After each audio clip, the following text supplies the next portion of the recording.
Okay, welcome everybody to our monthly Divaan space, our monthly penning space, our place where we can be real and raw.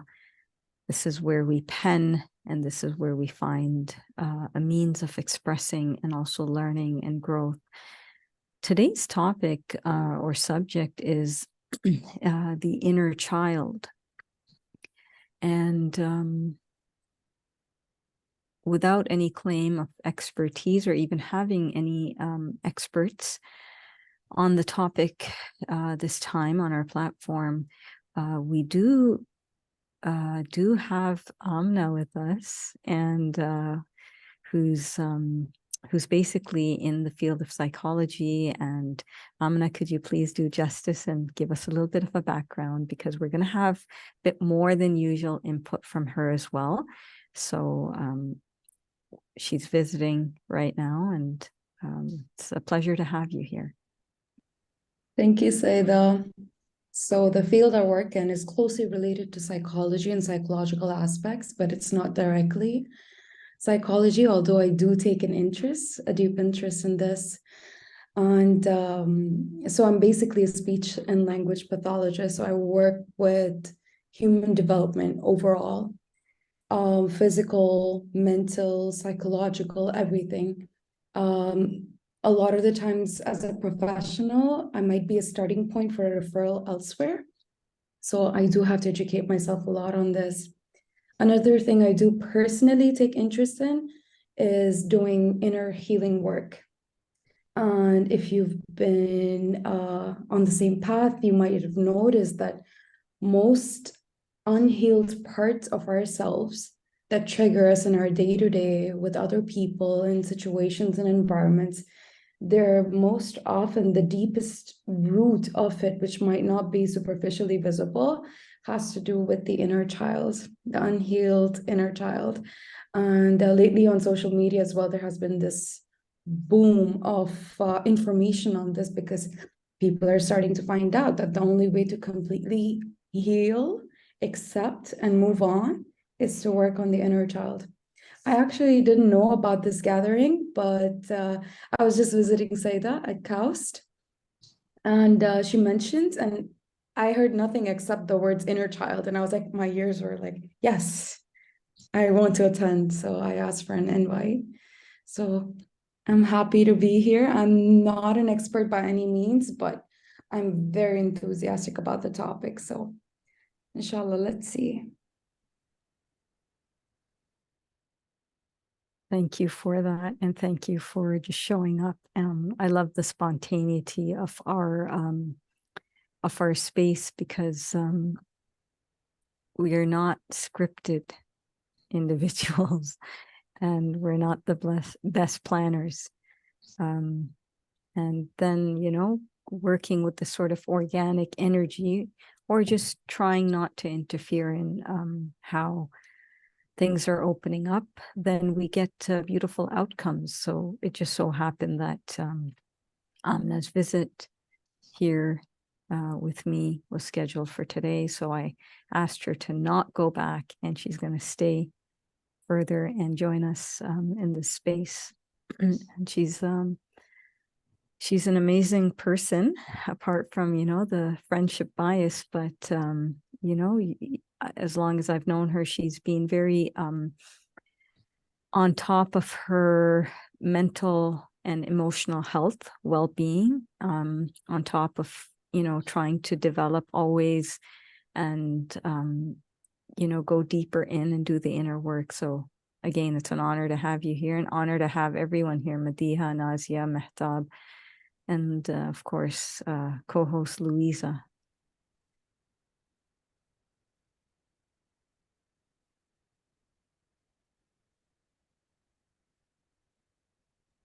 Thank you so much, Saida. I got so shy hearing that. Thank you. I'm sure Okay. like everyone is on very similar pages. Right. Yeah. So rather than just going deep into not deep, but rather than going into any sort of structured way, what we'd like is a more interactive space here. So let's put aside, I know nothing, I know everything, to I know nothing. And I don't think everyone is, holding on to I know everything. It's probably just me projecting. So I'd like to go in and just have everyone, whoever can speak, depending on where you are, to just tell us what the inner child to you means. Anything to do with the topic, whether it's healing, trauma, just the name itself.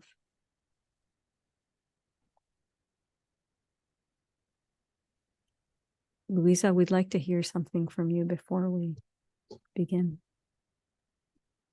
Shall I start with a poem? That's usually a good start.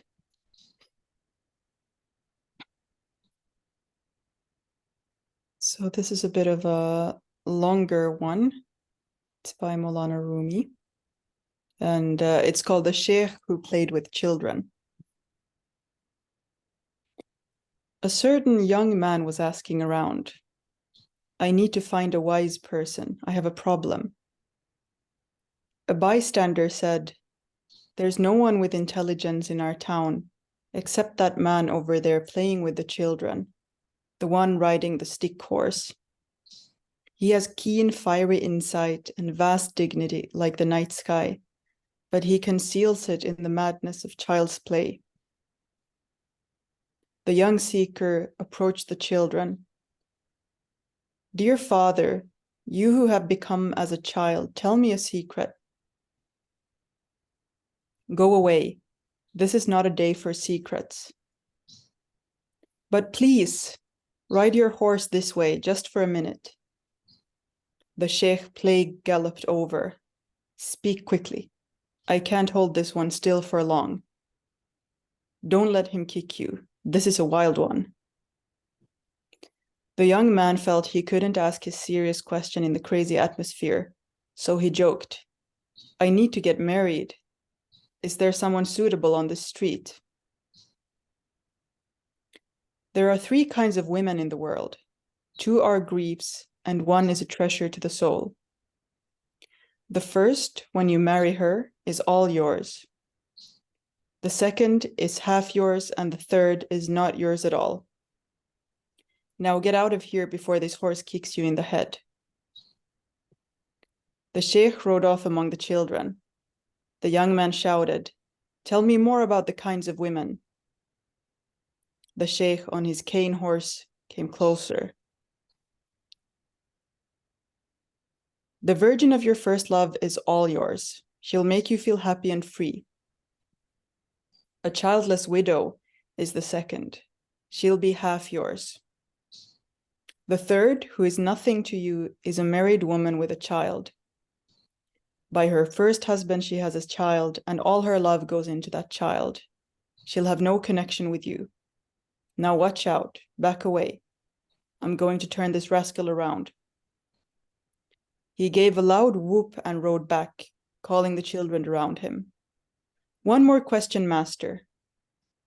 The Sheikh circled. What is it? Quickly. That rider over there needs me. I think I'm in love. What is this playing that you do? Why do you hide your intelligence so? The people here want to put me in charge. They want me to be judge, magistrate, and interpreter of all the texts. The knowing I have doesn't want that. It wants to enjoy itself. I'm a plantation of sugar cane, and at the same time, I'm eating the sweetness. Knowledge that is acquired is not like this. Those who have it worry if audiences like it or not. It's a bait for popularity. Disputational knowing wants customers. It has no soul. Robust and energetic before a responsive crowd, it slumps when no one is there. The only real customer is God. Chew quietly your sweet sugar cane God love and stay playfully childish. Your face will turn rosy with illumination like the rosebud flowers.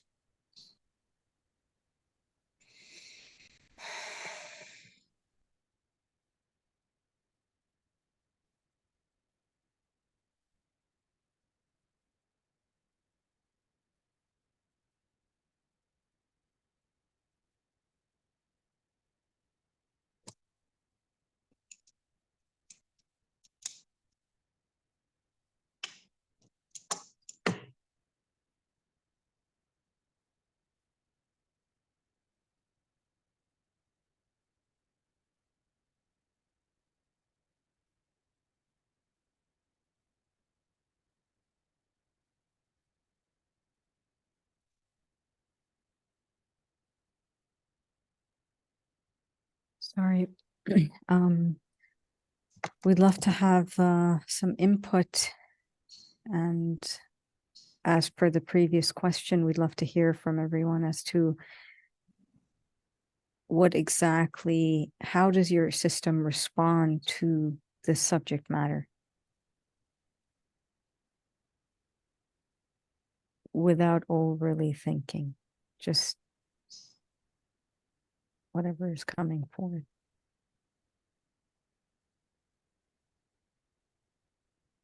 I have like for the past months, I've been thinking about the inner child, but from the perspective of the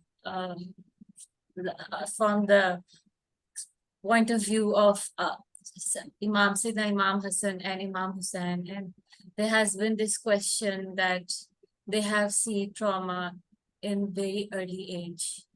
Like this is still on the top of my mind, and even today I was watching you know nasheeds in which they have made the they have characterized the imams, so and they're very young and they're just so innocent, so there's constant question that how did they cope up growing up. And so with the inner child, this is the most recurrent and most top of my mind question, even since last night and through today. Other, yeah, this is what I have in my mind right now only.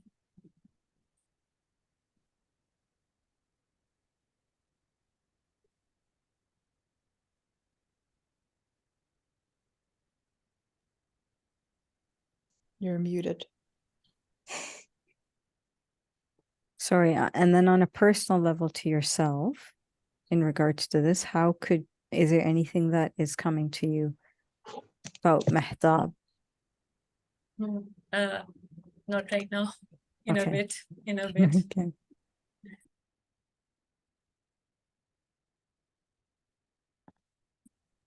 Anyone else who wants to share? I can mention something, right? Basically, with this topic, there's so many different things that come to mind in my own personal journey of exploring this and having these same discussions with my friends who are also very eager to explore. I remember one of the first ways I was properly exposed to this and I realized that this is something that needs work for me was in a self-compassion meditation. So my therapist, who I love, she's really skilled at what she does, mashallah. She did a self-compassion meditation with me. And it was a very simple exercise of, I wish there was someone here with us who is professionally licensed to do these things, but it was basically imagining a person you really, really love and imagining 5 good wishes that you would say towards them. So you could say, I hope you're well, I hope you're healthy, I hope you achieve this, things like that. It was either 3 or 5 things. So it was easy to say, and I was smiling and I was wishing this person in my head amazing things. And then she guided me, because this was a guided meditation. She's like, now imagine yourself. And for some reason, she made me imagine my child self, No, not initially, if I remember correctly. I don't know. She made me imagine myself. I don't exactly remember what it was because it was so blurry. And my whole demeanor went from happy, wishing someone well and being able to say these amazing things full of love, to I just started sobbing. I could not even complete the simple repetition of the few sentences that I was saying to this other person that I had to say to me. I couldn't because she made me imagine myself in my bedroom, I think it was, my current self. And I could not. I just kept sobbing. And after that experience, when I went deeper with my therapist and by myself, I started realizing a lot of the pain I carry and a lot of the things I deal with on a day-to-day basis are related to the inner child. So then we would do other meditations where I would imagine my inner child and actually speak to her. And it sounds crazy, but it works. It works. It helps resurface things that you haven't thought about. Because as children, when we have a trauma response, so I hope I'm not going off on a tangent. If I am, please just stop me or interrupt me, right? So a lot of the times when it comes to the inner child topic, we're lost. We're not sure. We're like, I had a fairly happy childhood, don't remember much of it, whatever. But basically, what happens is for a child, their family and their immediate environment are their only home. If there's something that happens severely or even mildly negative, the child is forced to accept the situation and make peace with it, because that's what you have to do as a survival mechanism, right? So in doing so, our whole lives, we don't realize that the initial wounding happened at that child level. But now we're out of that environment. We're independent. We can take care of ourselves. We're no longer tied to the rules of that environment. You don't have to give in to something that wasn't right. You don't have to give in to abuse. You don't have to give in to neglect. You don't have to give in to extremely harsh criticism, these things. But because we've had to make peace with it from a young age, we actually don't even remember. So exploring the inner child, it's helpful if you have some kind of a guided meditation to go back and have a glimpse of what it is your inner child was like, what they needed, and what was provided, because that will open many, many answers for you. So that was just a quick overview of how I got into this, other than the social media bombardment of, oh, explore your inner child. So yeah, please feel free to add anything from your perspective and from your experience. I would love to hear everyone's opinions. Thank you for that. I knew somebody who was doing inner child work, and I remember I would see that he would be carrying a photo of his, childhood, like childhood photos with him, like a little album that he had all the time with him. He kept it at a screen saver as well. To be constantly reminded of this inner child, this child that is technically us, and we're just in, physically we're different, but technically that child or that being is still us. You said something very insightful, and that is talking to that child. I've heard that a lot of individuals who have been sexually abused as children or molested or, anything along the spectrum, there's a lot of talk that's required.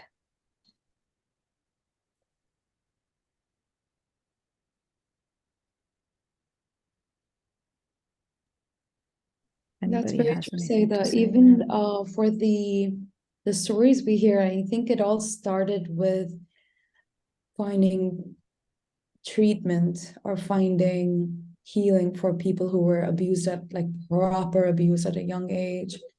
And alhamdulillah, now we're at a point with psychology and with awareness, like that exists. This method exists for them. But a lot of people, when they would read these stories, they would be like, oh yeah, but those are abuse victims. What's really surprising is you don't have to go through hardcore abuse to have trauma stored from your childhood in your body and in your mind that controls or manipulates the way you navigate with the world around you. Even simple things, even simple unmet needs, like a need for love, a need for reassurance, a need for basic needs being provided, or a need for a safe environment to speak your thoughts. Those things that, at least I think back in our generations, for a lot of us were easily things that we didn't fully get. Very few parents were very expressively loving. They were very kind, and they made sure to be like very just to among all their kids, because we weren't the only kids in most scenarios. But in most scenarios, unfortunately, due to lack of awareness and due to our parents just doing the best that they can in that moment, we can't really blame them. But when our needs were unmet from childhood, it seeps into all the relationships you built here on. There's so much research on the kind of partners you choose in relationships or spouses, and how they mimic, somehow in many cases, they mimic the patterns you had with your parents in your childhood, right?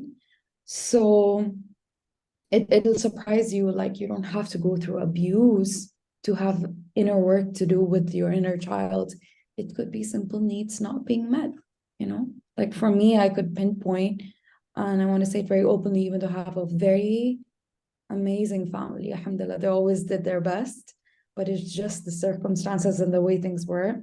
I had really huge unmet needs when it came to love, acceptance, and being heard and being seen. And I was very surprised how much, like till now, I'm still discovering, but I'm so surprised each time I realize how much it affects not only my relationships, like friendships or possible partnerships, lifelong partnerships that I'm looking for. It also affects the way I strive in my work and what I'm seeking to gain. So sometimes, like for me, I got really good at what I did, and it became the only thing that was giving me a sense of self-worth, because my sense of self-worth was not validated when I was younger. I had to break from that because that was hurting me too, because that wasn't a very positive relationship to have with your work. So that was just an example, so you can see it's not just affecting your relationships with yourself and others, but also other domains of your life. Yeah, that's all.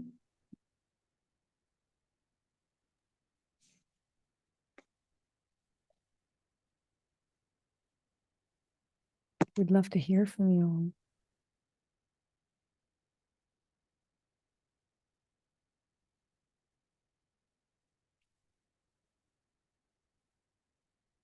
Is Madiha speaking? No, she's muted. Oh, she's muted. Shall I speak? Okay. That was beautiful. Thank you for your sharing. That was so insightful. So I'm just going to go raw and vulnerable over here. And I resonate with everything that you shared. So when I grew up, and this was in Brazil, my childhood was filled with just vivid imaginations. We were doing the samba, that was my thing, always dancing. And then my parents were playing like CDs at that time. I was dancing to Madonna and I don't know what. And when I was like in kindergarten, and I remember like there was this ice cream van, and I was just looking at it and I wanted to go in there. When I entered it, I just thought I was in heaven. Like heaven for me was made of Care Bears and ice creams. and I was just in my fantasy land, right? And you know, at that point there was they encourage exploration. Like I found a really white snake, a dead snake, kind of in the school grounds, and I picked it up, and I was like looking at it in awe. And you know, I took it with my friends to the lab, and there was a teacher.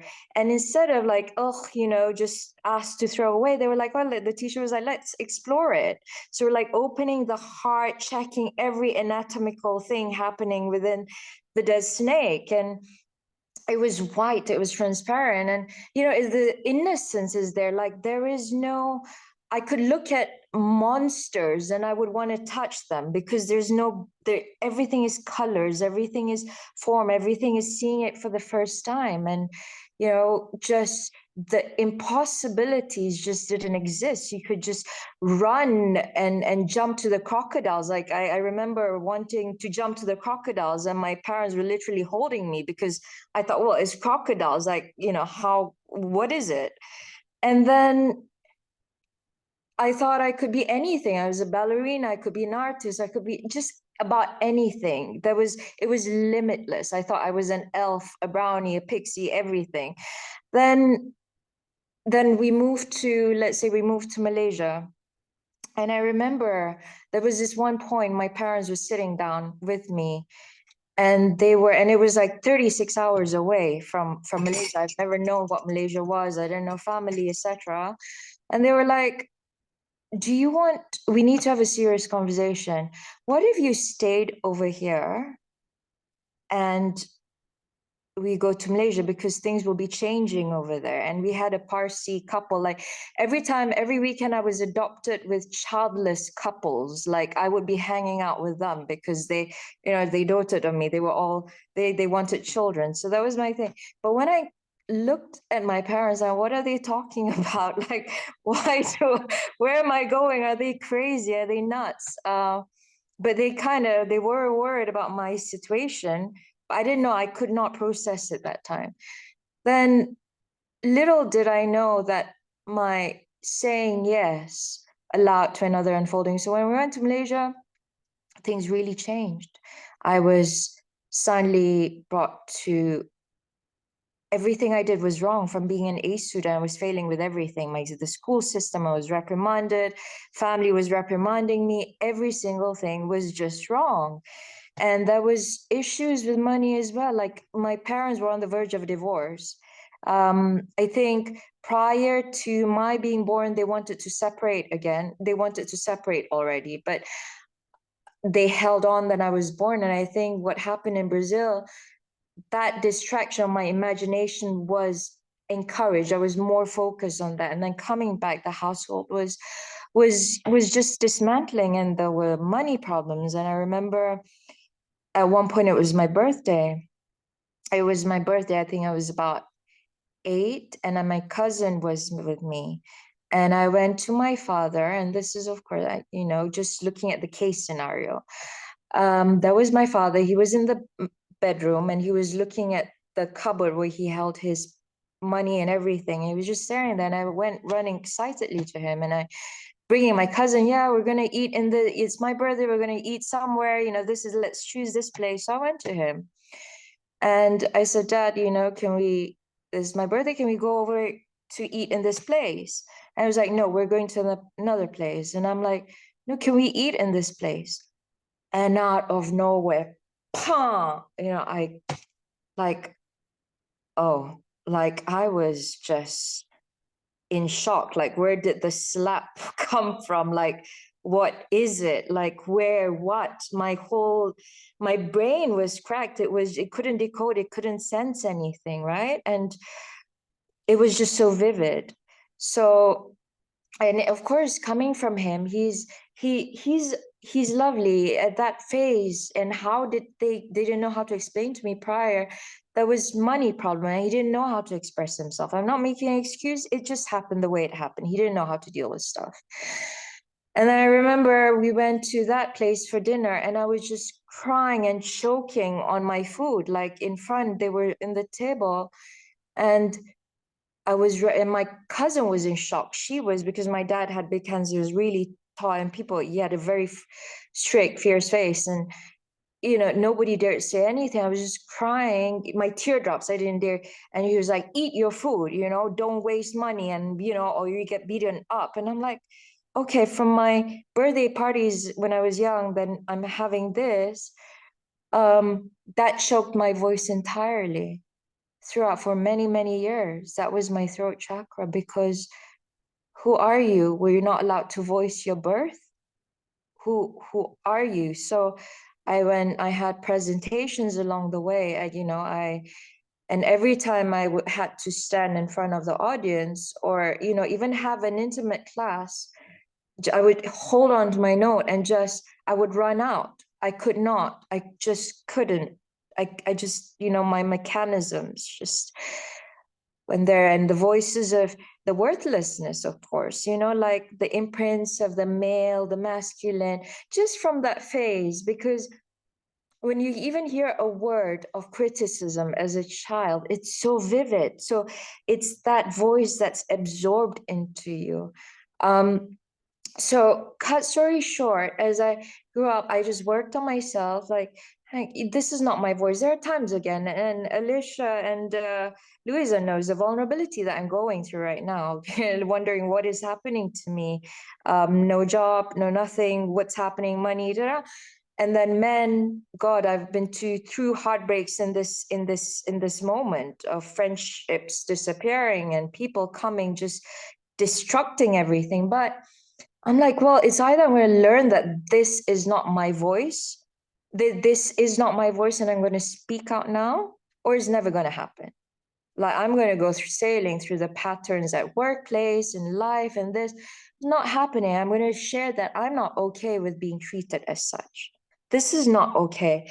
And I've spoken, and my love, my surrender is there. And I, you know, in the way, I'm not denying what happened, but it just switching the charts in terms of the situations, you know, when I'm flipping into that moment where that happened, I change into the subconscious, feeding in memories that my dad was actually hugging me. That slap became less and less and less and less. And you know, as where I am right now, I wanna smell the rose. I wanna touch the petals. I wanna feel everything again. And because this is my birthright, and to speak more, so the mental chatter, the society's voice dissolves, because it's for the collective. But firstly, it comes from me. That imagination is what feeds the consciousness to dream again, the innocence. This is what we're all for. We're all looking for our mothers. And even men, they're confused as well. Women are confused. Everyone's confused. Everyone's looking for love, and to declare that in innocence. Yeah, this is my exploration of just being childlike. And as I speak, I'm not even thinking. It's like, let it unfold. Let me transmute. I'm not going to hold on anymore. And with this, I'm complete. Thank you. I loved hearing you. I loved watching you speak. You're a very interesting narrator, mashallah.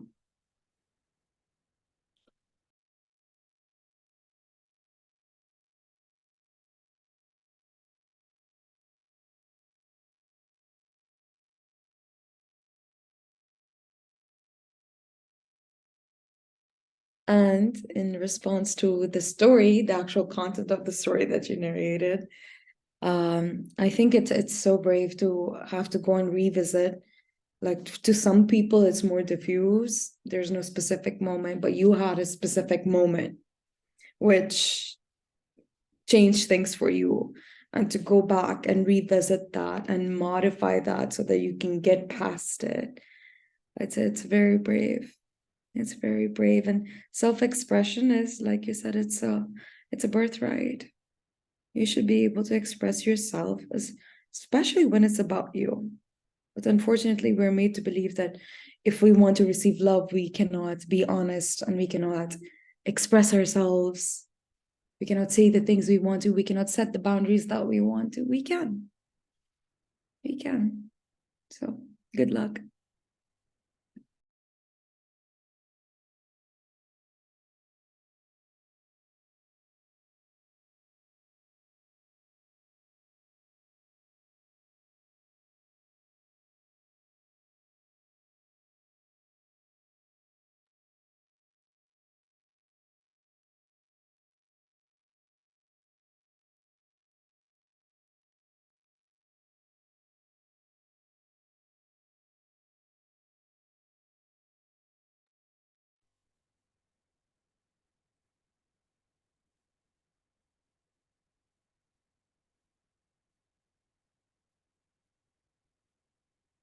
almost like fight, flight, or freeze when this topic of, you know, childhood comes up, because it's very intense. It's also far away in the sense that our memories may not be so vivid. They may be tainted, or a new narrative be rewritten, and then the actual event has, you know, gone into, you know, it's not in our active memory. Are there things we could do? Because there's a lot of people who know that there has been trauma, but they can't pinpoint it clearly. So what are those approaches or modalities one can take to remember? Because I know that there are things people do to remember, right? You have, for example, hypnotherapy. You have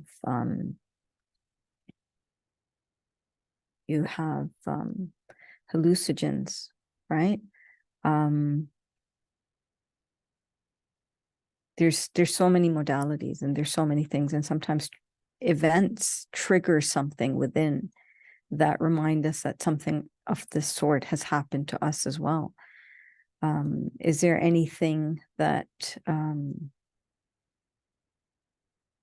like what would you recommend or say to somebody who is clueless as to how they can unearth or at least rediscover this something, you know, about that inner child that needs to be met or dealt with? So I'm in no way a professional, but a lot of my colleagues are psychologists, and, you know, I've asked them these questions because I work in a center which was primarily made for psychological services. So alhamdulillah, I have a lot of exposure to that, and they guide me really well. I had asked a similar question, and we would have discussions kind of similar to this, but more like professional oriented. And they would say, and I also know from experience, if you are completely new to working on the inner child, really do not recommend doing it alone. For some people, a lot of complex trauma resurfaces that can possibly put you in a very, very bad state.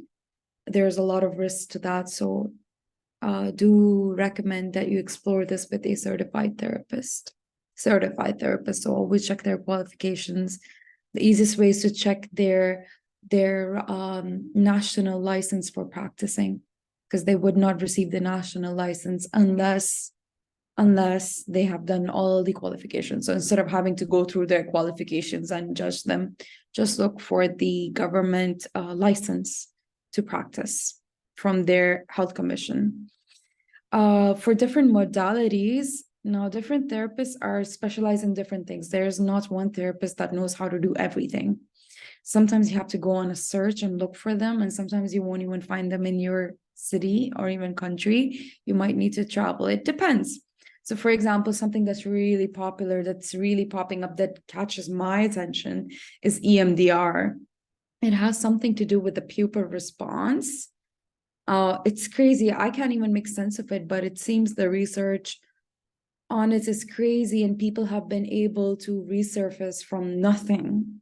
They were able to go back into their childhood. I think that's how they use the movement of the pupils to tap into the subconscious with a certified therapist, and they were able to explore what was affecting them in the current day and why they were the way they were. So I also spoke to a man recently who's a friend of a friend who did this. He was able to overcome something that was like a very handicapping situation in current day. And he was able to go into like the childhood and see where exactly what went wrong. That is one really popular option. Other than that, you can always, it helps self-education and reading and everything. But if you were to learn specific meditation practices, right? Because the meditation also helps you tap into your subconscious mind. And I know there's a lot of meditation you do with Saida. You could do a guided meditation. There's so many videos online as well if you can't go to a therapist, about how to just tap in and envision your inner child, right? So there's a lot of things that can take you directly. There are different modalities like that. Writing is huge. During my journey, I wrote a lot. I was actually going through my notes earlier in the session. I was like, can I find a poem that's somewhat comprehensive or something that I wrote that I can read? And I was like, it was such a mess, but writing is great. It's great. It reveals a different side. And I actually had a dialogue in one of the notes that I was looking at, and it's crazy. I was like, was I crazy when I was looking at it? I was having a like dialogues, like a script between current me and child me. And I did this, I think, somewhere around my birthday in February. And I want to read that back again and see if those parts of me have healed. I actually haven't had the chance to check in. So writing also helps become like a checkpoint for you to come back to and review, because a lot of this is so abstract and in our mind and it's everywhere. So yes, there's a lot of different modalities to explore this. If you don't know where to start, definitely start with the licensed therapist. I think it makes a huge difference. And don't go for any of the very specific types of therapy like EMDR or whatever, unless you know this person is fully certified in this, because it could be damaging. Sometimes uncovering something from your subconscious mind that has not brought to your conscious for years and years and years can have like a very handicapping effect, can put you into a terrible stress response like fight, flight or freeze. So do it with a guided therapist if you can, or else just take it slow and do meditations and write and explore each time when you're triggered in the current moment. Where could this trigger lie from childhood? What was not met? What need wasn't met? Or what was projected upon you for you to feel that trigger? So as something that my therapist, she does a lot in my sessions is anytime I mention about something that's going on currently and I'm so triggered, she's like, well, what does that remind you of from your childhood? Have you felt like that from your childhood before? And I would be like, yeah, I remember feeling this way when someone did this, and she'd encourage me to explore the feeling. What is that feeling? To label it, and then to label or try to pinpoint where in my body I feel it. And if you could make amends to that, what would you need and how you can provide for yourself in current day. Obviously, you can't change the past, but you can change it for yourself in current day. So I feel like I went on a rant, but I do enjoy this topic. And I feel like a lot of people don't know where to go with this. And like I said, I'm in no way licensed or fully certified to speak about this, but these are good beginning points for you to go off from and do your own research and see what works for you.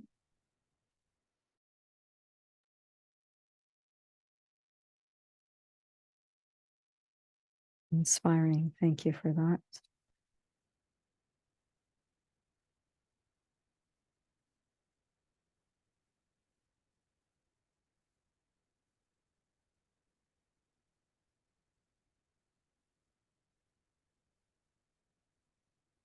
We were to speak to our wounded child or our wounded self.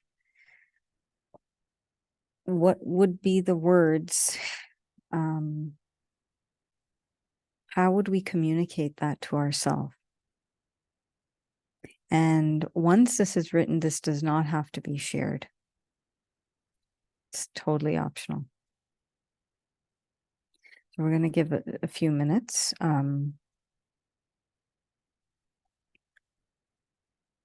So we can do our penning.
How was it?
Are you free?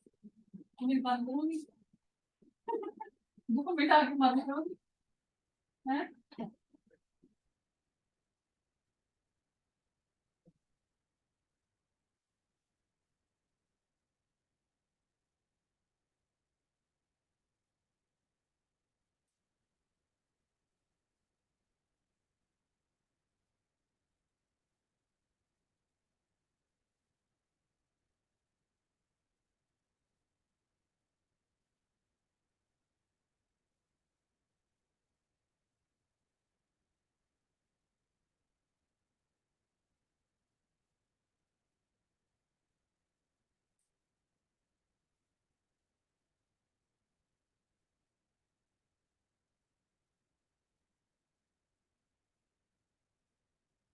क्या करिए?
Don't mean to interrupt anyone's flow, but if there's anybody who's ready to share or give us a glimpse, then please do.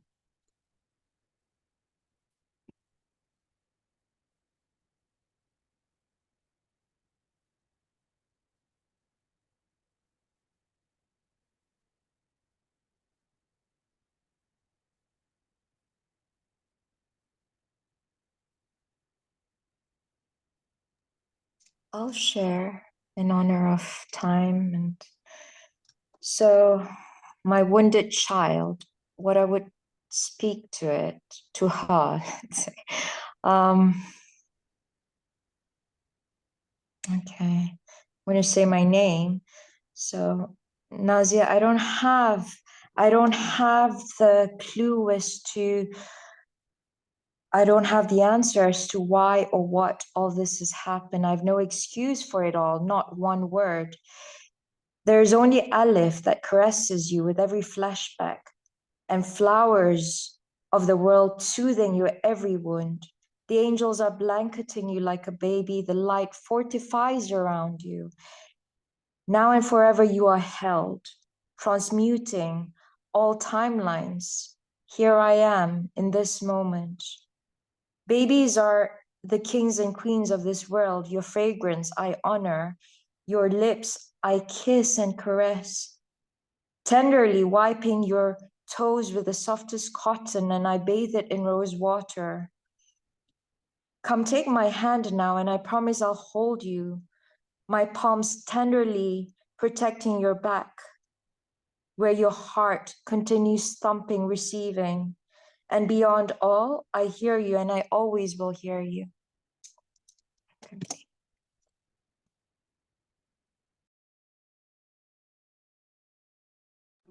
So beautiful.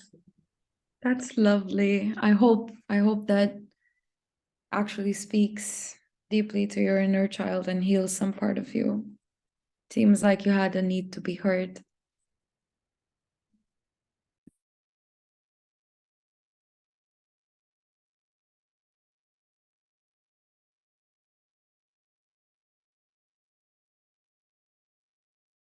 there anyone else?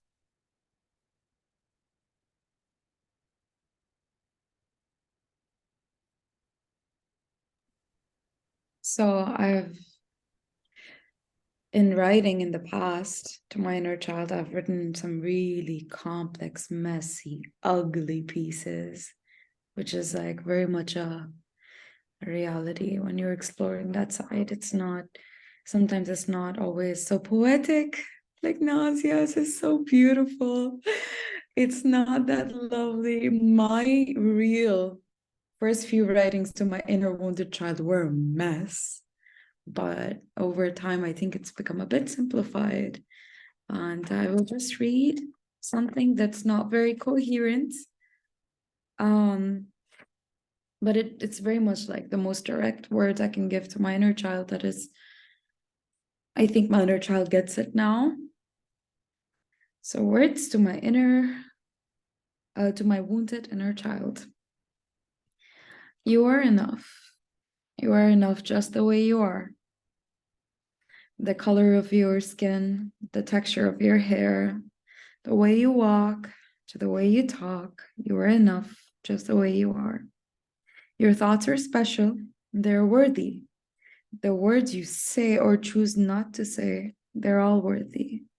You are enough just the way you are. You don't have to be like everyone else. You don't have to be proper or structured or pretty or put together. You are enough just the way you are. You don't have to be crazily talented. You don't have to be gifted. You don't have to be ideal. And you certainly don't have to be perfect. You are enough just the way you are. That's all.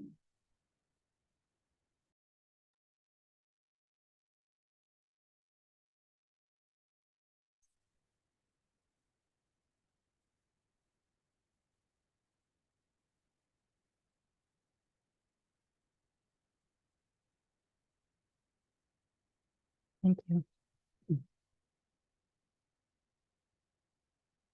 Abiha, since it was your birthday, are you able to share anything? Publicly belated birthday, but yesterday I wished you. Thank you. Yeah. Thank you, Nisha. Yes, I did write something. Come hold my hand and guide me to that magical land where everything is wonder and awe. Remember when we sat here, right here by the window, and stared out and daydreamed and did nothing else. And remember when we went to the beach and dug wells until we found water. And when we made up silly songs and sang them in front of everyone and made a complete fool of ourselves. When we made potions out of shampoos and made up our own experiments with forgotten things found under the bed and in the closet. Let's do all of that again. Let's swim and run and dance like no one was watching. Let's have chocolate cake for breakfast. Let's forget about me for a moment. Let us be you. Let us be free.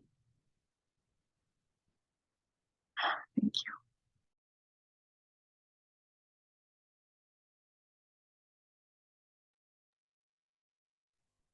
That was beautiful. Sorry, I had to jump in. I had to pen down your birthday. Oh my goodness, like happy birthday, my love.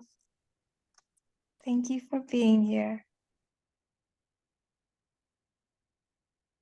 Yes to the chocolate cake.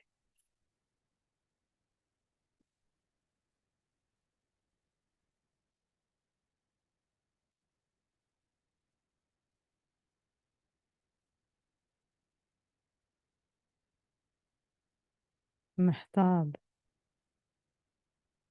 we're all cornering you now.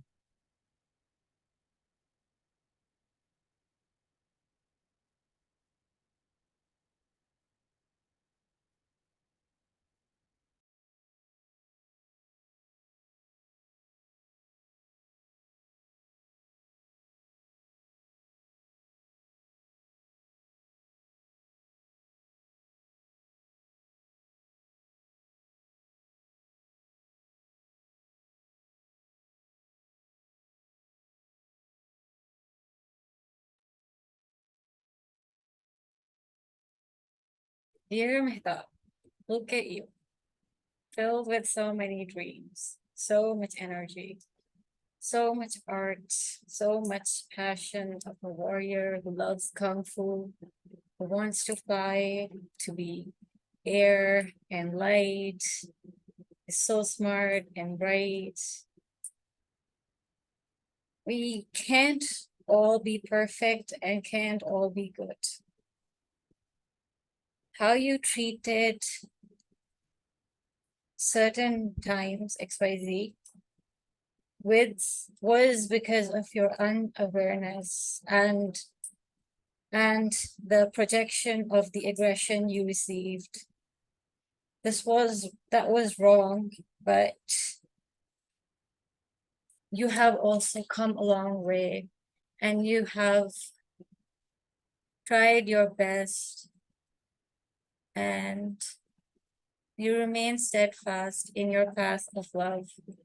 And you are now on the path of being inspired and being inspiring.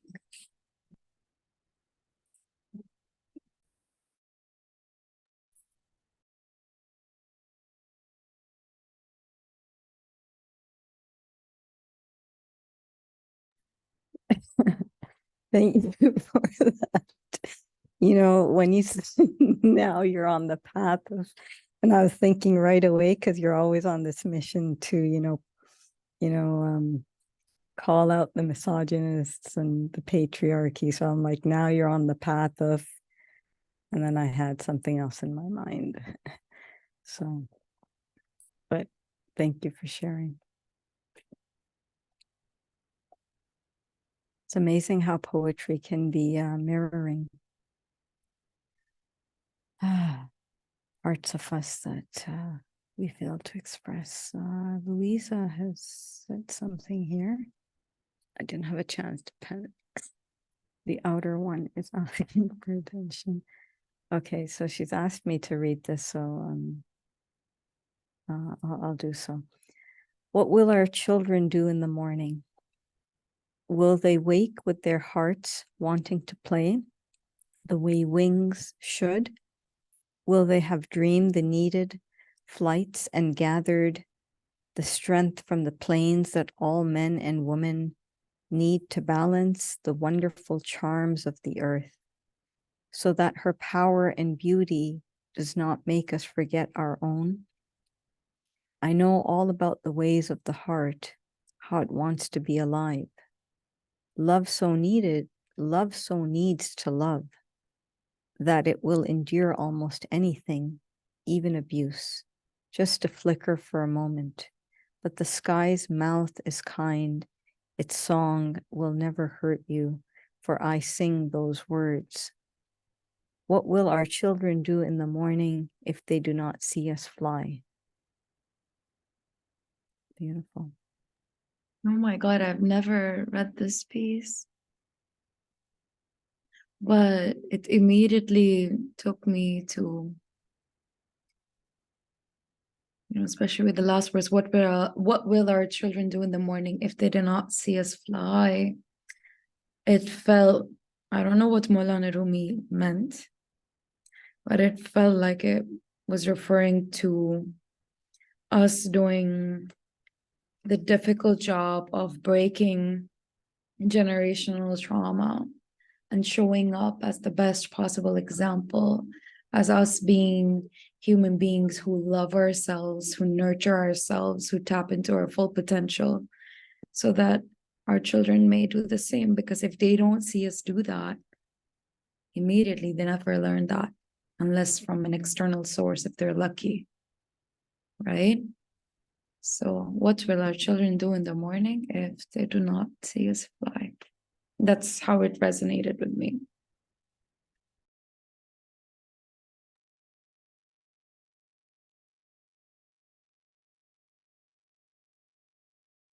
I commend you for dismantling a lot of the unnecessary in your own space. That takes a lot, and it takes a brave one to do so. May you increase in your strength.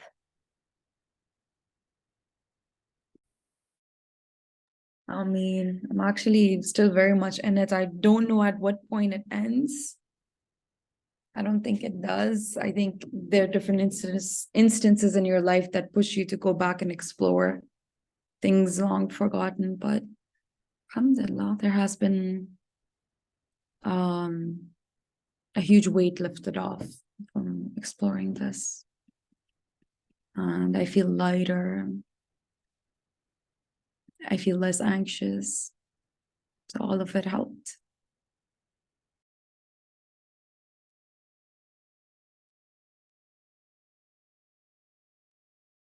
I think as long as we exist, the work is always ongoing. Nur ala nur. The silent one, are you there? Are you here with us? Sometimes we have those who listen in and are unable to speak, but I'm not sure. So please shed anything, shed some nur. Assalamu alaikum. I too am on a similar path as Mehtab. And it's funny that I wrote it down too, how I asked my inner child, like, you know, it's been a while, how are you now? And I gave an answer really fast. And I was like, no, you don't have to answer fast right now. You always, someone asks you something and you say it directly, like, oh, I'm okay, or I'm better. And it's like, you could take your time answering. And so that's what I wrote. And then I wrote, what would I say to my inner child? I'm sorry, I know you have felt alone, lonely and abandoned. Your joyfulness taken away, taken out, feeling excluded on how you look. That wasn't your thinking. That wasn't you denying yourself. You were accepting someone else's denial, and you didn't know how to make different or think better.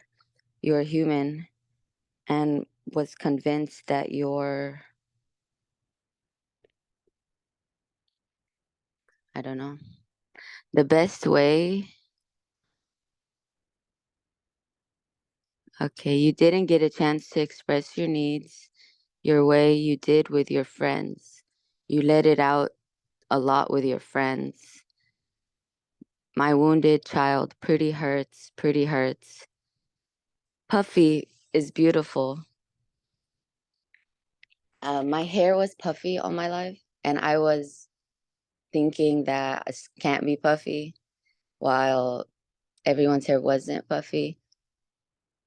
And now I'm embracing everything that was told you aren't supposed to be like this in your natural way.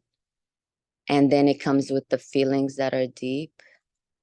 So now, yes, I have curly hair. Alhamdulillah. And I just didn't have the nurturing that I needed. And now I'm taking that time out just to not rush it, because I used to think my situation was like the worst situation. And now I see that we all have situations. So I'm not in this alone. You know, we all got hit different. And now generational thing, I'm proud of this generation for getting a chance. We really are getting a chance. Our parents were wounded. They didn't get a chance. And now, alhamdulillah. So may we heal and not rush it and have the subconscious and conscious merged. Ameen. I love that, Noor. Why I jumped and I asked if you have curly hair, because I had the same experience. And part of in my piece, I was referring to that as well when I said the texture of your hair. Because believe me, when you are the odd one out in the family who has a totally different texture of hair, of course, now I know how to take care of it since I've embraced it over the years. But Until I got into university, I was made to believe my hair was bad. And it's crazy how much something so simple takes such a toll on you. And I used to brush it, which is a major no-no for curly hair. That's not the way to brush it. There's a different way. But it does affect self-esteem so much. So that's why I jumped and asked you have curly hair, because I had the same experience. But I hope you're out there loving your hair. You're beautiful. Can I ask you both a question? Curly haired, beautiful woman.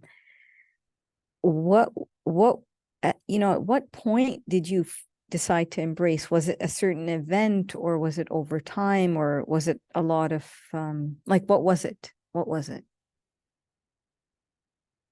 Because how did it just happen of years of not embracing? I know I can comment after, but like I want to hear from you all. Well, for me, my first point was this is before the whole COVID time. The COVID time was when, oh, if you have hair like this, then you probably have curly hair. TikTok started blowing up. I actually had my discovery before that. So I actually started going to university in 2015. And one of these mornings for class, I just showered. My hair was wet. I did not dry it. I did not brush it the way I usually do or straighten it. So I ran. As it was drying during the 2-hour class, my classmates were like, oh, Amna, you have curly hair. We haven't seen you in curly hair. Why do you straighten it? You have nice curly hair. And I was like, what? It's supposed to be a hair type. And then I started noticing other girls at the university who also had curly hair. Then I started looking into like the curly hair method and how to take care of curly hair, different products to use, what I was doing wrong. And I was so surprised because I was like, wow, this was like really much hated on by my culture, which is like predominantly Indian at the moment. Like at the immediate level. And they appreciate it straight, frizzy, smooth, silky, thick, black hair. I had none of them except the color. So it was a huge moment, and I started embracing myself physically, even the color of my skin. When I mentioned it, it was the same thing, because there's a strange obsession with fairness in a lot of our cultures. I don't think it's just the Indian Pakistani culture. But then like when I started going to university here, which is like more the Saudi culture and what the trendy girls liked and things like that, they were like, did you just get a tan? Your skin color looks good. I was like, what? You like this? My inner child with all the fairness creams that my mother bought me was like, oh, okay, it's not a bad thing. So sometimes getting out in the community helps you balance your perspective that like what our immediate environment tells us is not necessarily how it is, you know? So that was for me, my beginning point. Okay, so is female validation or recognition, being seen by our own kind. Very, very powerful, right? How we can be that positive force in another woman's life, or the other flip side of it. Noor, what about you? I would agree. It did start realizing how everybody was like wanting curly hair or loving curly hair. And then I was like maybe 26, 27 when it was like, wait a minute, I love my hair. Like, like I would just start touching it and looking in the mirror and being like, but I like it like this. Like I like it. I like it. Like I think I look cute with it. I think it gives me like, and I just started being like, it's okay that people's hair is different. And it was female validation. But I had been getting female validation for so many years because every time someone did see it, they would be like, oh my gosh. But it was until I was like, I see it. and this is what Allah gave me, and it matches me. And you cannot use the same methods as people that don't have curly hair on curly hair. So my mom would put water and send me to school. And so I have a picture of me in kindergarten, and my friends are like on the side, and I'm just like looking at them, and I'm seeing my little two puff balls that look like one afro, because now it's all one. And I was just looking like, wow, like you felt excluded, you felt left out. But that wasn't your friends doing that. That was your family instilling that in you, that you don't, look like everyone else. So I would cut my baby hair. So now I have like in the front, I know, in the front, it wouldn't, she didn't know how to bring it down. So I was like, let me just cut it to get rid of it.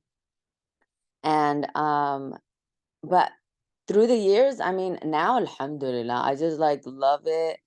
I just touch it a lot. And you put the products in so that it defines it, rather than just like having like a puff. But even in the puff stage, I just do it now too, because imperfection is like winning. Yes, embrace yourself. Good job.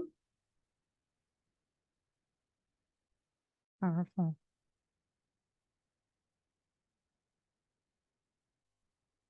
I remember I had this photo of myself with my mom. It's one of my favorite photos. And I had like, as a child, pretty curly hair. I wouldn't say curly, but they were big, like wavy, but they would appear, because my hair was short as a baby, it appeared as curls. And then I have other photos where I'm literally like, as if, I'm straight out of China, where I've got like the full straight. So I'm not sure what that all meant, but later on, when I became more drawn into the false societal beauty standards, the status quo, the whole thing for straightening hair, not because of family, it was never to do with that, for me at least.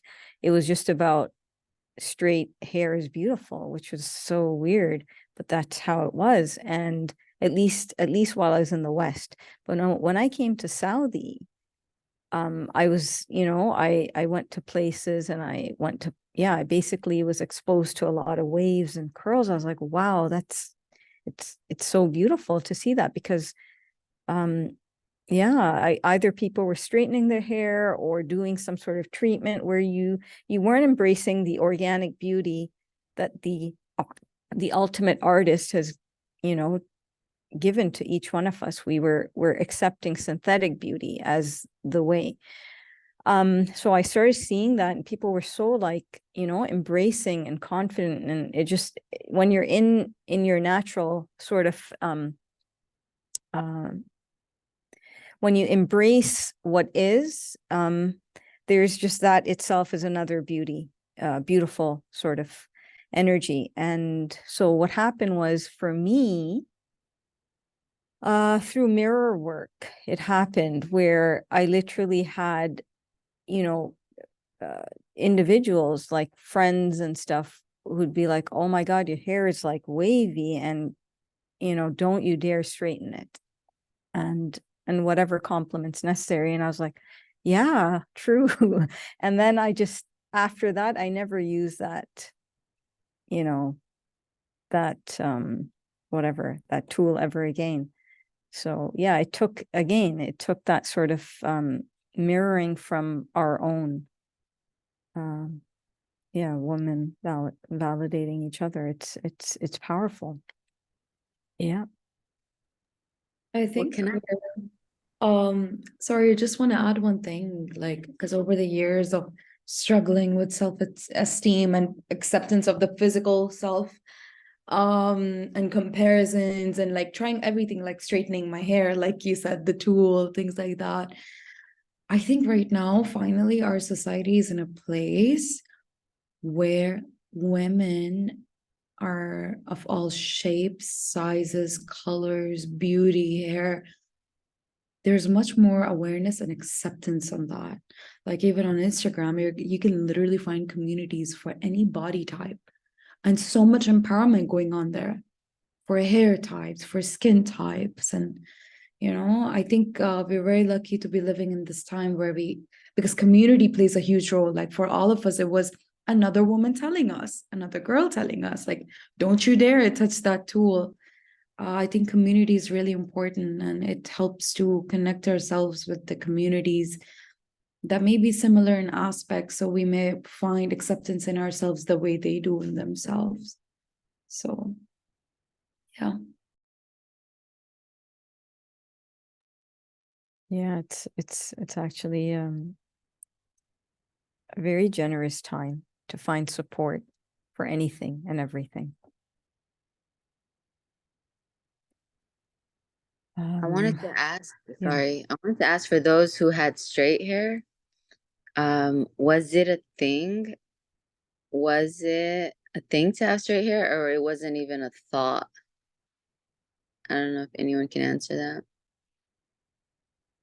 Like, was it a test, or you didn't even know that that was a test?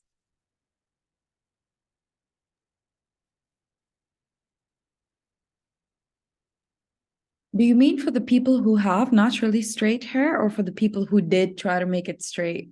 Or who naturally had straight hair? Does anyone here naturally have straight I hair? think Nazia and Madiha should be No. targeted. No?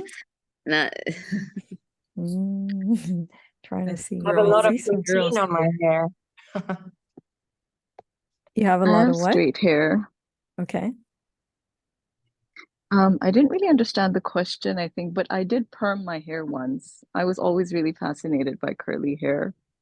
And I permed my hair, and it smelled really bad from the chemicals for a month or so. And then I ended up just getting a haircut to go back to my natural hair because, yeah, it wasn't really working for me. Um, I'm, I'm cuddling my daughter's stuffy at the moment. And what Louisa said about the outer child actually reminded me of this funny thing that happened a few months ago, I think. So I had this desire to connect with my inner child. I was like, okay, what does my inner child want? And I thought, okay, let me go shopping with my inner child and treat my inner child to something. So I went out and I was looking around, and I saw this jacket that, I was like, this is what my inner child wants. I was really connecting. And it said new realms of possibilities. I was like, yes, this is it. This is the, thing that my inner child wants. And I brought it home.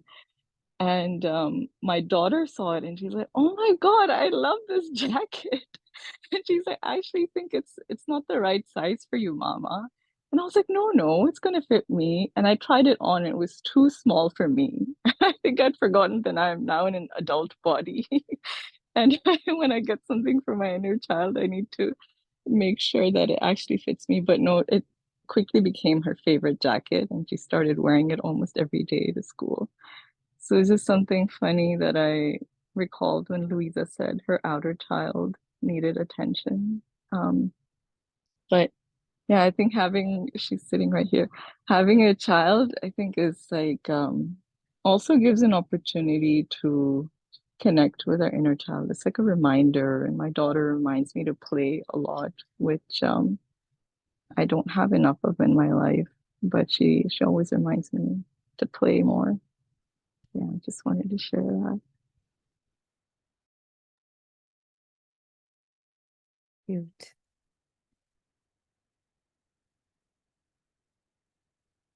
Try the jacket on and show it to us. We need social proof.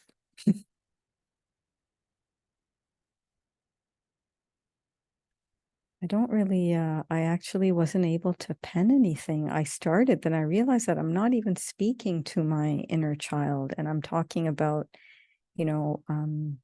something totally not, well, somewhat related. So I don't want to read that, but what came to mind was, and I want to just be like, hopefully as raw as I can, on it. And I have a few memories of, yeah, I had a baby sister. So I was probably 5 when my mom had a baby. And grade 1 is like what, 5 or 6, right? About that age, grade 1. Anybody know? Yeah. So yeah, at that time, a baby sister, we were in Dhahran, and I just remember she was in and out, like she was in the hospital, and we were, making these visits, and I was obviously young. I didn't really have any I never had any experiences of death and all that, so I don't know if I really processed it, as I should have. But obviously, I don't know about should have. And so I just remember that, receiving the news. We were at a family friend's house, and then I just remember like a call came, and then that came to us, and obviously I knew what death was, but again, not really processing it. And then I fast forward. So I lose a sister. I have 2 brothers, one younger and one older. But I think subconsciously I've probably always wanted a sister. I had a cousin who was close, but it's yeah, she was definitely, and I do consider her as my sister, because we're still close till now. But anyhow, fast forward, I'm now in Canada, and it's grade 2. And at that time, what was trending was Cabbage Patch toys or Cabbage Patch dolls. And it was like a must have. I don't think I've ever been like so like obsessed with a trend, at least that I can remember. So anyways, it was a must have, and we had some connection to getting this order. So because there's such a demand that there was months of waiting. So finally I get this Cabbage Patch that I'm super excited about. And the Cabbage Patches would come with a birth certificate. So my Cabbage Patch, her name was Alicia, apparently. So okay, so it doesn't end here. So this Cabbage Patch, I would, like, before sleeping, I would do these like shadow shows for my younger brother on the wall with my fingers and do funny things and so forth. And then I would the fragrance is, till now, it's like, it's just something else. I don't know what magic formula Beatrix had. But it's not Beatrix, it was something else. I can't remember the name of the founder for Cabbage Patch. But sorry, going off tangents. So I remember I would literally pray in, with my heart, that this Cabbage Patch would come to life. And I was quite naive to know that, like, this is not going to, like, I never knew that, this would not happen. So I would actually pray for this doll to come to life. Fast forward, I lose this doll. I don't lose this doll, sorry. There was a bag, I had all my, special favorite toys saved, that whenever, if I, was to have a daughter or something, I would maybe give it to her or the kids. And so someone took that bag and, without consent, gave it to the giveaway people, right? To, some place. And I never knew about it. So it disappeared on me. But that's fine, because I was like, I must have been an adult by then. But what I realized was, in sort of my over years of just reflection, and we can see patterns, and we can see events that happen, and then we can sometimes connect the dots. So what I wanted to say was that, although, yes, I lost my sister, or I never had that sister that I probably always wanted, through probably a deeper conscious awakening, I ended up attracting, this beautiful circle, i.e. you all, right? That it's beyond blood. these connections, and they're so deep. And some of them literally, they're like, they have the same birth date as me, my close friends, not the month, but the date. I have a couple of 25s in this garden. So yeah, alhamdulillah, I'm grateful that perhaps something that was taken away from me brought about a desire which basically attracted a beautiful sort of experience in life of what sisters could mean. And I don't see the difference. If you know somebody who's your biological sister, then having these beautiful sisters like yourselves, you know, in my life. So that's all. I don't, yeah. I'll make my letter to myself, inshallah, on another time.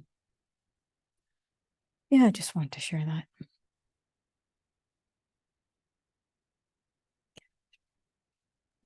That's so beautiful, and it's actually so impressive. And I think about this sometimes, mashallah, the community you've created, and you have people regularly logging in onto different themes of topics, and people want to connect. That means you've created this community, which is not easy to do.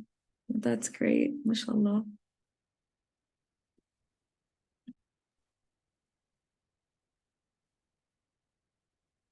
Grateful. Yeah, and I wanted to respect the timing, obviously, today. So I want to keep it up to 5:30. Louisa and I both thought, and I know she has Sheikh Hassan from Germany visiting Helsinki. So there will be some programs as well tonight. So I don't want to delay her program as well. And of course, everyone here has the outer children to deal with and outer things in our own time. So I value everyone's time and grateful that we're all here today. And we thank everyone. And I think Louisa's gone mute because could be she's dealing with the outer child, and then her inner child's a bit confused at the moment. So yeah. Mehtab has shown up with her inner child hairstyle. Nice. So yes, so shall we close the space? Does anyone have any meditative words that we can place our hands on our heart and, you know, absorb that energy? Why don't you grace us, Amna? You have a lot of wisdom, mashallah. You're lucky with that name. For your age, yeah, mashallah. I feel like laughing if my psych friends from the psychology department saw this, they'd be like, what? No. You're gonna share the replay, don't worry. Huh? You could share the replay with them. Yeah, I'm this is too conscious, but a lot of it I do owe to having good guidance. So yeah. I can't really say if there's like a meditative chant or an affirmation, but because the affirmation is going to be personal to you, personal to what you lacked. So if you needed to be seen, you tell yourself you are seen. If you needed to be heard, you tell yourself you were heard. If you needed to be loved, you tell yourself you are loved. And if you needed to be accepted, you are accepted. So say what resonates with you with full belief that it's no one else but your current self who's going to show up for your inner child. And it's releasing and relieving. Yes. Maybe we can all collectively say I am enough 3 times. Unmute and let's do that. Sure. I am enough. I'm enough. I'm enough. I'm enough. And when we actually believe in that, it's Iman. Because if we believe in the presence of the eternal within everything, than to deny that and saying I'm not enough through negative self-talk, or simply not feeling you're enough, or allowing that kind of external toxic talk happen to us. So then it's actually kufr. It's kufr, because God is within every single one of us and all his creation. So everything is enough. And to deny that is to deny God. Allah. Thank you for tying that into that, because this is a perspective that mainstream psychology is not going to give you. So there's the spiritual connection that encourages you more, because a lot of people think the other way around. They're like, it's wrong to think these things, it's selfish, you should be grateful, you shouldn't think negative. It's not like that. It's not like that. So thank you for tying that in. Yeah.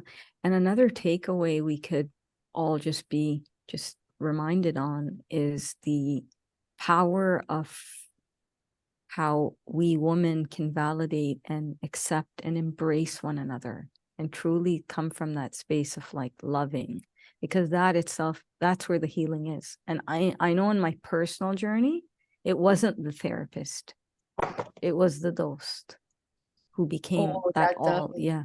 Like, Yeah. and I'm so for the therapist. I'm not right now actively, but I was recently taking therapy. So I'm all for that. And the therapist is the dose too.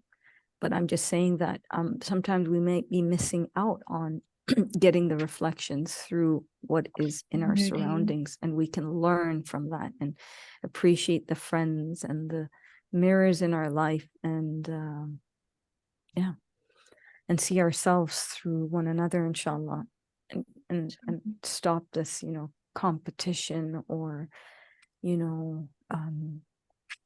yeah, it's just crazy. And dismantle. Yeah, sorry. I was saying community is very important. Yeah, Important. exactly. So until next time, until next month, we look forward to seeing everyone again. Thank you very much, and peace and blessings be upon everyone. Assalamu alaikum. Everyone.